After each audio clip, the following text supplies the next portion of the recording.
Well, good morning. Where am I at? Top secret mission here. I'm actually in New Hampshire.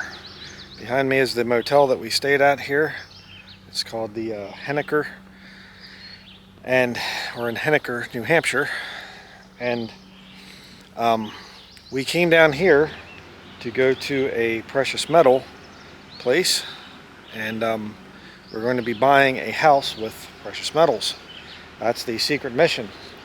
And we're going to be heading there after this. I might try to do an interview with the guy that owns the place. I'll leave it secret for now, but that's what we're doing. And as a Bible-believing Christian, what I want to get through to people is that you can live according to the Scriptures. The Scriptures are not outdated or nobody lives that way anymore or whatever else. No, you can actually live according to the Scriptures, not just, you can get some ideas from the Scriptures, but you don't really follow it completely. No, you can follow it completely. It's still good today, in other words. So I have to put my money where my mouth is, so to speak. And if I believe that the debt system is wrong and mortgages are wrong and whatever, not in terms that it will send you to hell or anything, not like that, but in practice, it's not a good thing to have debt. You can still go to heaven if you do, don't worry about it, but what I'm saying is the Scriptures teach that the borrower is servant to the lender. You're not to owe, the Bible says in Romans chapter 13, owe no man anything. So I believe in that to be taken literally. And that's why I want to live that way. And I want to prove that you can live that way. So for many years we've been saving up precious metals. And now it's to the point where we did make an offer on a house. And the whole story there, that the seller's agent doesn't want to accept the fact that I have precious metals because it's not real money. Real money's in the bank. Yeah, that's continuing to be devalued because of hyperinflation. But the precious metals is, worth more than when I first bought it.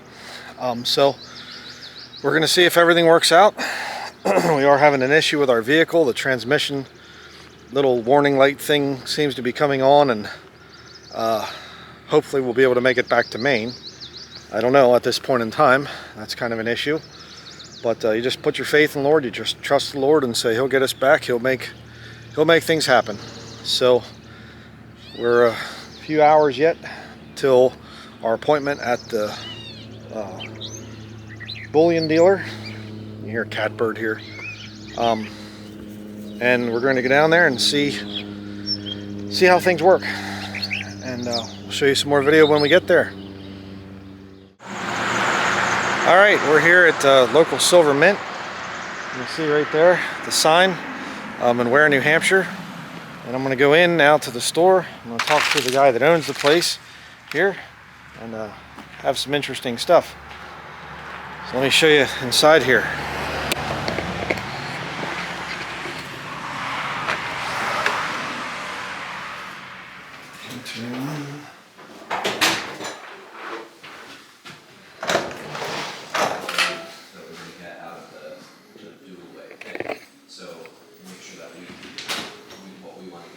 Just kind of show you around the store here a little bit.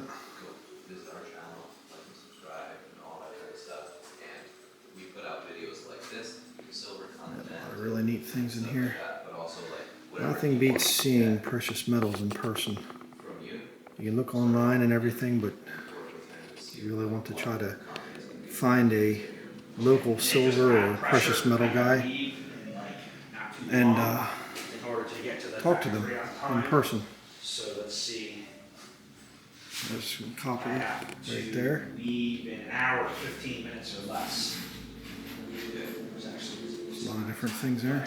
make sure you guys are all set in cash and stuff too. Pretty neat in here. A lot of things for sale. We should probably Precious start metals putting all wise. that stuff into here as well, so that it's just. I'll talk to the owner here in just a minute. Okay, I'm here with Silver Dave. Yes. If you're familiar with local Silver Mint on YouTube, and back there, on the back table, back in there is the metals that I just sold to him, and got the right amount. So Lord willing, everything will go through with the house and we'll be able to get it paid for in precious metals. Yes, it's real money. So, but, Even if the banks don't think so, the real estate people, they're like, oh, this isn't real money. These paper tickets, these are real money. well, even worse than that though, it had to be in the bank. So it's just a number, paper number. Good point. Or, In the digital bank, number. it's like really almost nothing. Yeah, yeah. But of course, it's safe once it gets in the bank. They never do anything in there. Yeah. Yeah. So, but the thing that's neat about what you do, one of the reasons I like your channel and I like to watch your videos, is Dave understands more of the, dare I say the word, conspiratorial angle to money, and the Federal Reserve. And if you don't understand it, I've been encouraging my viewers to study that. But people get into this thing of it's just helpless. We can't do anything about it. Not true. Because these guys, they actually make their own little 1/10 ounce rounds and bars. And the reason for that is, what would you say the reason? The reason is so that people can still buy things regardless of the condition of the financial system or internet access.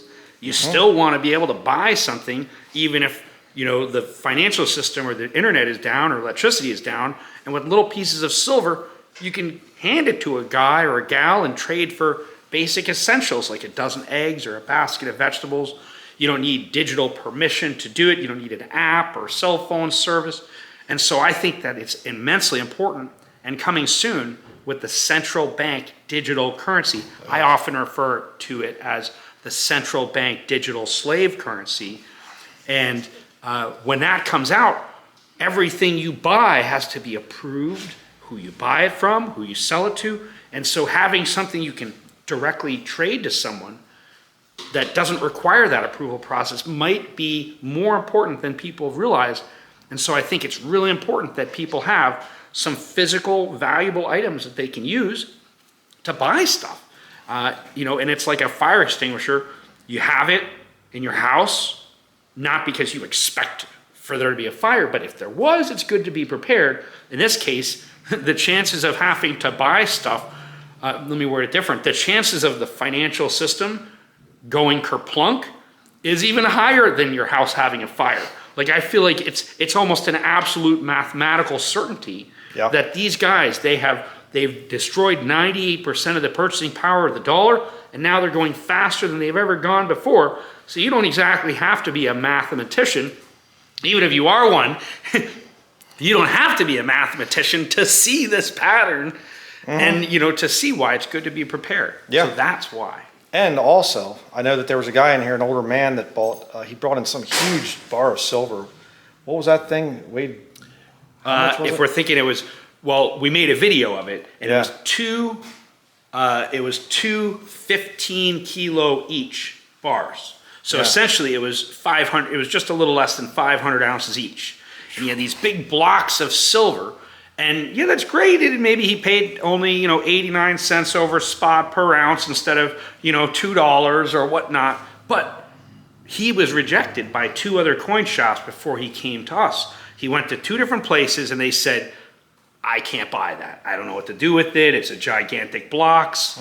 And so they said, why don't you call local silver mint? And in fact, Tim Marshner, who's on Yankee Stacking, who's got a shop out here, he's a really wonderful guy. He actually called us on the phone and said, hey, I got this guy here with these kilo bars.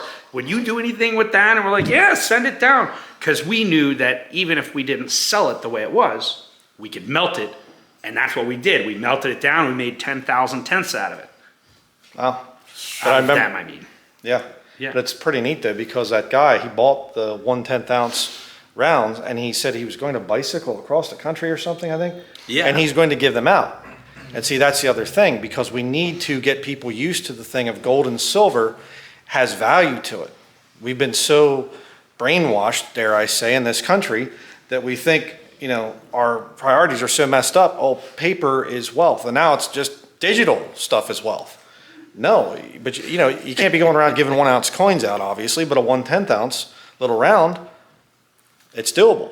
And that's sorry to cut No, you off. go ahead. And that's why we're making these smaller pieces, The downside to smaller pieces of silver is you typically pay a higher per ounce premium because it's more little things to make. But when you go to spend them, they're easier to spend. It gives you an advantage in your negotiation. A lot of people are focused on their silver as a dollar inflation hedge, like as a bullion. And I think that's good, but how are you gonna get the most out of your metal? And to me, selling it back for dollars during the dollar meltdown, not gonna be the best way. You know, so like the dollar meltdown hasn't quite kicked off all the way yet, but if it does, you wanna be able to trade your silver and gold directly for goods and services, a house, a truck. Yeah, okay, sometimes we sell silver, like right now, people sell silver to us for dollars so that they can do a purchase or a trade, and that's fine, but you wanna have some of your silver be spendable. And I think it's really important, and coming soon, we are building a new factory to cut our production costs and increase our production capacity so that we can get our product, our 1/10 ounce silver, to be much closer in price to the generic bullion products. Wow. That way it's more spendable, and that way it serves as both a dollar inflation hedge and a barter tool blended together as one. And so going forward, we really hope that's gonna help get them to circulate better, get it to work better, and it'll help people feel better about buying it because they're not paying such a high premium. Yeah. So, Yeah. guess that's Thank it. you so much. Yeah. By the way, it's been a great pleasure to serve you here today, to meet your family, and to see some of your collection, amazing items. And just in general, I just feel the energy of just standing here with you. I feel like there's a great special energy here, and I really appreciate that. And I'm really happy that you chose us today to do this deal. I really appreciate that. Yeah. Well, they've been great to deal with, and I highly recommend them. You know, like I've said before, it's one thing to deal online with people, you know, and things, whatever, but it's nicer to have in-person contact. You actually get to meet the guy, talk to him. He sat me down and showed me how everything all worked out. We went through it, counted everything. It's best to deal with people in person. So, Yeah, definitely. Local is great. Connect with your local shops. It's safer sometimes, less digital spy bots tracking what you bought online and where it gets sent to, especially if it's silver and gold. You might want to think about that. And also thanks for filming me. And I guess that I would just, thank your audience for watching this, and feel free to check out our channel, which is Local Silver Mint on YouTube. Once again, that's Local Silver Mint on YouTube. We're making videos talking about silver and a little bit of prepping stuff and stacking and some market data points. So, feel free to check out our channel, and thanks so much for the plug and your customerness. yeah. All right. All right. All right, folks, stack it up. Yeah.